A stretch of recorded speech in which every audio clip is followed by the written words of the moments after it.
Namaste students, welcome to all of you. Yesterday you have learned the point multiplication of algebraic expressions, but today we are going to learn the equation in one variable. Today's point is equation in one variable म्हणजेच एकाच चलातील समीकरणे. Okay, solve the following equations. Some equations are given here and then how to solve these equations. Let's learn. आता इथे काही तुम्हाला समीकरणं दिलेली equations दिलेले आहेत ती कशी सॉल्व करायची. Already you have learn how to solve this equation in one variable. You have learn in previous standard 6. Okay, 6 स्टँडर्डमध्ये तुम्ही 10th नंबर लेसन इक्वेशन्स या लेसनमध्ये तुम्ही स्टडी केलेलं आहे how to solve the equation in one variable.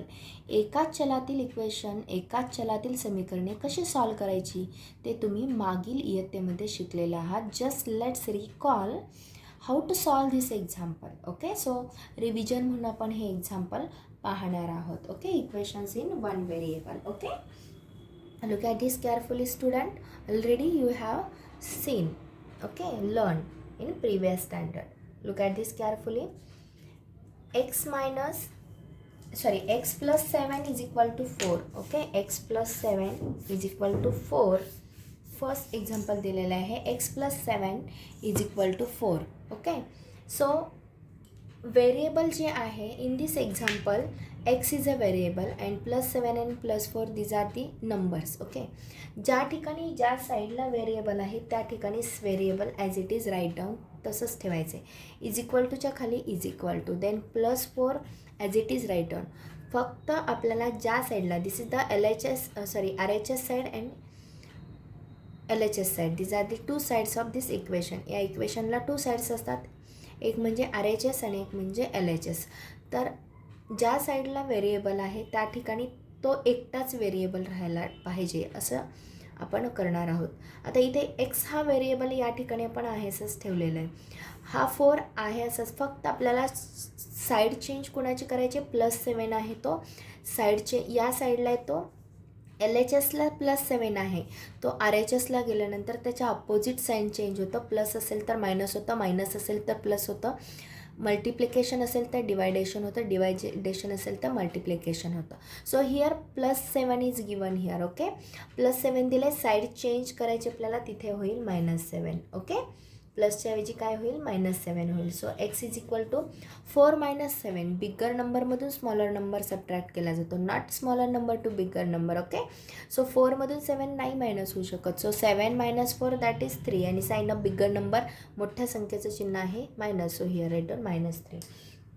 This is the solution of equation x is equal to -3. Okay, how to solve this example? Do you understand student? Okay, then next second example. Okay, 4p is equal to 12. It means that 4 and p या दोघांमध्ये मल्टिप्लिकेशनचं sign असतं. 4 into p is equal to 12. Okay, p जे variable आहे ते p तिथेच ठेवा. Is equal टूच्या खाली इज इक्वल टू, 12च्या खाली 12. ओके, बट हे मल्टिप्लिकेशनमध्ये 4 आहे, ते फक्त एक साईड चेंज झाली. या साईडहून या साईडला घेतलं तर आपण काय होतं, मल्टिप्लिकेशनच्या अपोजिट साईन आहे डिवायडेशन, म्हणून भागाकारामध्ये जाईल. p इज इक्वल टू काय येईल, 4 1 जार 4, 4 त्रिक 12, 4 त्रिक 3/1 म्हणजेच किती येतो, p is equal to 3.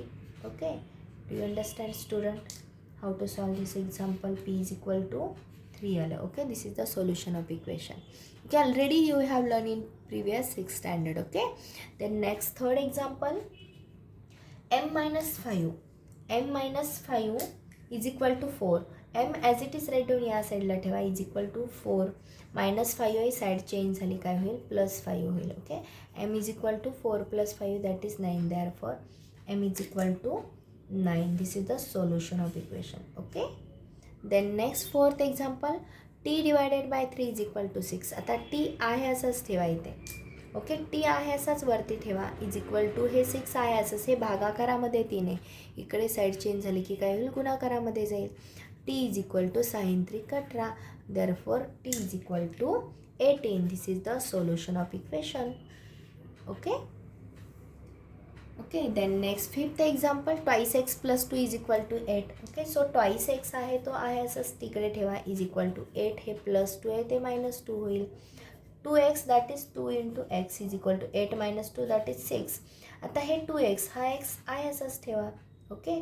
X variable आहे, 2x म्हणजे 2 गुणिले एक्स, एक्स आहे असंच ठेवा. हे 6 आहे, गुणाकारामध्ये 2 आहे, भागाकारामध्ये आलं की काय होईल, 6 भागिले 2, 6 divided by 2 that is x is equal to बेकबे बेत्रिक 6, 3/1 म्हणजेच 3. Okay. X is equal to 3. Okay.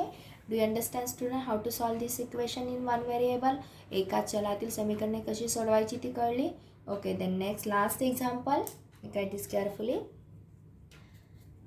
Thrice x minus 5. आता थ्राईस एक्स आहे, आता हा थ्राईस एक्स आहे, या साईडला आहे.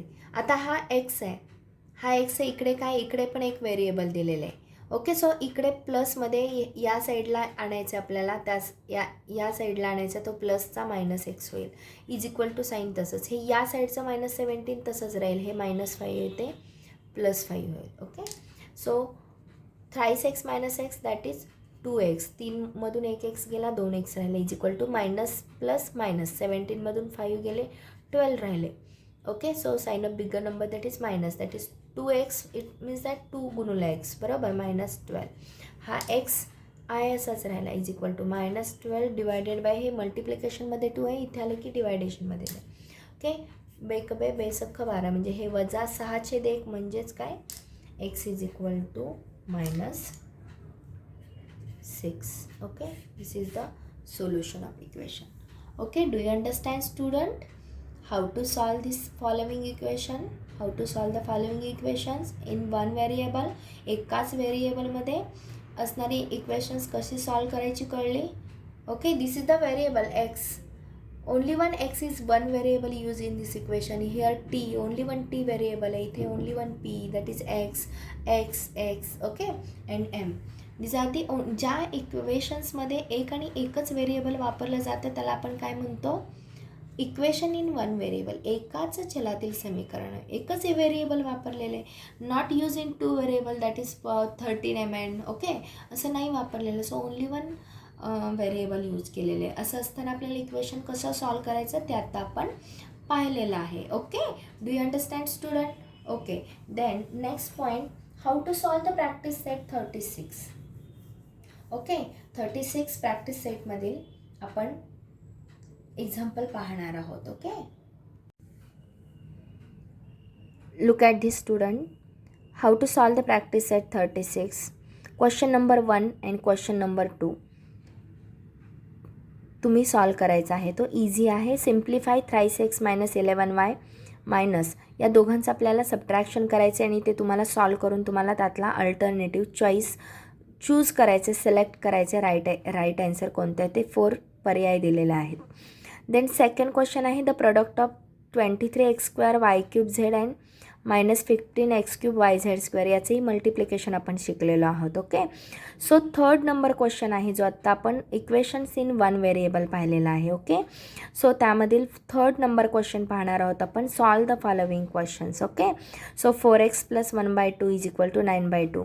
ते 1 पासून 6 पर्यंत जे एक्झाम्पल आहेत क्वेश्चन नंबर 3 मधील, ते आज आपण सॉल्व करणार आहोत. How to solve this equation in one variable. Okay. So question number 3 आज आपण स्टडी करणार आहोत. आणि त्याचबरोबर question number 4, 5, 6 and 7 these are the word problems based upon equation in one variable. Okay. तर ही एक्झाम्पल तुम्ही घरी सॉल्व करायचे आहेत होमवर्कसाठी. फक्त प्रॅक्टिस सेट 36 मधील question number 3, solve the following equations आज आपण पाहणार आहोत. ओके. तर चला तर मग पाहूयात. Okay. Look at this students, how to solve the practice set 36. Okay. Solve the following equation. Question number 3, first example 4x + 1/2 is equal to 9/2. Okay. तो कसं एक्झाम्पल सॉल्व करायचं ते पहा. ज्या ठिकाणी व्हेरिएबल आहे 4x, इथे x व्हेरिएबल आहे त्याला जोडून 4 आहे, बरोबर आहे. 4x हे आपण एका साईडला ठेवलेलं आहे, इज इक्वल टूच्या खाली is equal to. Okay. 9/2 as it is right down. हे +1/2 आहे, साईड चेंज झालं, -1/2 येईल. Okay.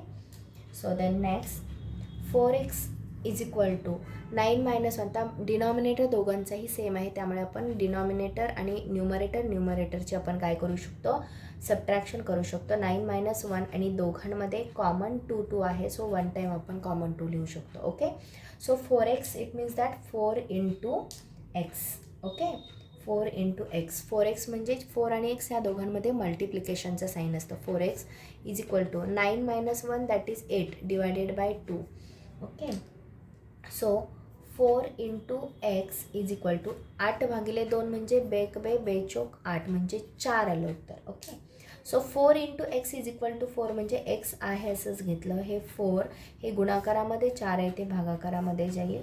X is equal to 4/4 is equal to always 1. 4 एके 4, बरोबर आहे. 4/4 म्हणजेच 1. Okay, do you understand student how to solve this first example in question 3? Okay, then next question 10 is second number question आहे. Second number example आहे. 10 is equal to काय आहे, 10 is equal to 2y plus 5. Okay, so how to solve this example? Look at दिस. हे 10 या साईडला आहे असंच ठेवा. हे +5 आहे ते या साईडला आणलं, -5 झालं. इज इक्वल टूच्या खाली is equal to only remaining 2y. 2y it means that 2 into y. Okay, then is equal to 10 minus 5 that is 5 is equal to 2 into y. Okay, आता हे is equal to 5 as it is right down. हे 2 मल्टिप्लिकेशनच्या फॉर्ममध्ये side change झालं, डिवायडेशनमध्ये जाईल आणि only remaining y इथे राहील. Okay, so 5/2 is equal to y म्हणजे yची व्हॅल्यू काय आली, 5/2. Okay, do you understand student? Okay, yची व्हॅल्यू 5/2 येईल. पॉईंटमध्ये कधीही ॲन्सर लिहिता येत नाही, व्हेरिएबलची व्हॅल्यू कधीही पॉईंटमध्ये नसते. Okay, so 5/2. Okay, then next question number 3. Third example आहे 5m minus 4 is equal to 1. Okay, so how to solve this example? 5m that is 5 into m. Okay, is equal to हे 1 आहे, हे -4 आहे, side change झाली, +4 होईल. Is equal to 4 + 1 that is 5. 5 into m as it is right down. हे m आहे असंच लिहा, इज इक्वल टू हे 5 असंच. हे गुणाकारामध्ये, हे एक साईड चेंज झाले, भागाकारामध्ये येईल. Therefore m is equal to 5/5 that is m is equal to 1. Okay, m is equal to 1. Do you understand student how to solve this third example? Okay, then next fourth number example आहे 6x minus 1 is equal to 3x plus 8. Okay, is equal to 6x आहे, हे +3x आहे, इकडे side change झाली, -3x झालं, बरोबर चिन्हाखाली बरोबर.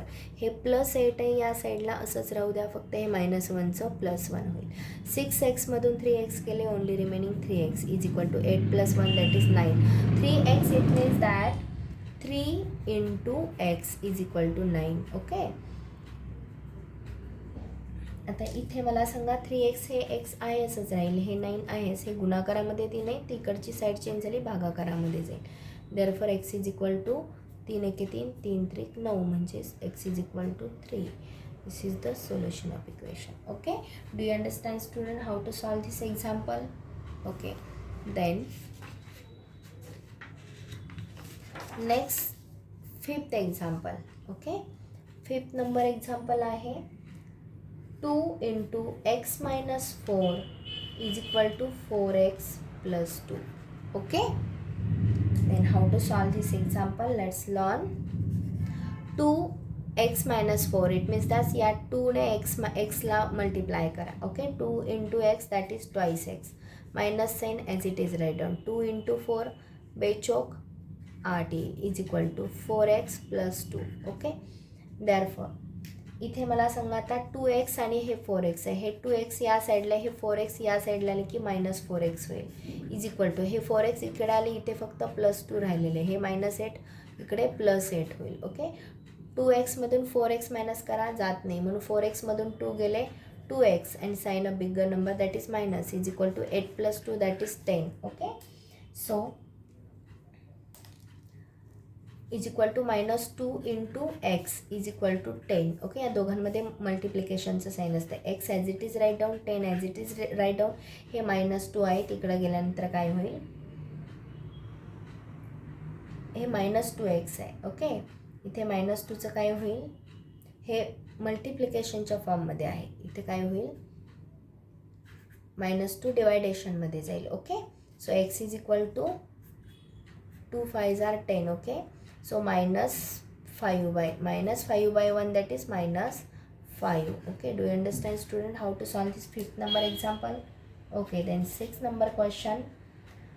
5x plus 1 is equal to 74. Okay, answer कसं येईल पहा. 5ने एक्सला मल्टिप्लाय करा, 5x येईल, प्लस 5ने 1ला मल्टिप्लाय करा, 5 1s are 5 is equal to 74. Okay, then 5x आहे असंच राईट डाऊन करा, हे 74 हे प्लस 5चं -5 होईल. Okay, then 5 into x, 5x म्हणजेच 5 इंटू एक्स, हे इथे 69 राहील. Okay, x is equal to 69 divided by, मल्टिप्लिकेशनमध्ये 5 डिवायडेशनमध्ये जाईल, therefore x is equal to 5 एके 5 59. ओके, 69/5 हे तसंच राहील. Okay, x is equal to 69/5, हेच कारण याला कोणत्याही टेबलमध्ये ते नाही आहे. बरोबर आहे, 69 आणि 5 कोणाच्याच टेबलमध्ये नाही आहेत. Okay, do you understand student how to solve this example? Okay, या पद्धतीने याचाच अभ्यास करून आपल्याला याच इक्वेशनच्या आधारे आपल्याला वर्ड प्रॉब्लेम सोडवायचे आहेत. सो प्रॅक्टिस सेट 36मधील वर्ड प्रॉब्लेम 4, 5, 6 अँड 7 तुम्हाला सॉल्व करायचे आहेत. ओके, Rakesh age is less than Sania's age by 5 years. Then the sum of their ages is 27 years. How old are they? Okay, 4th number example तुम्ही try करा. Okay.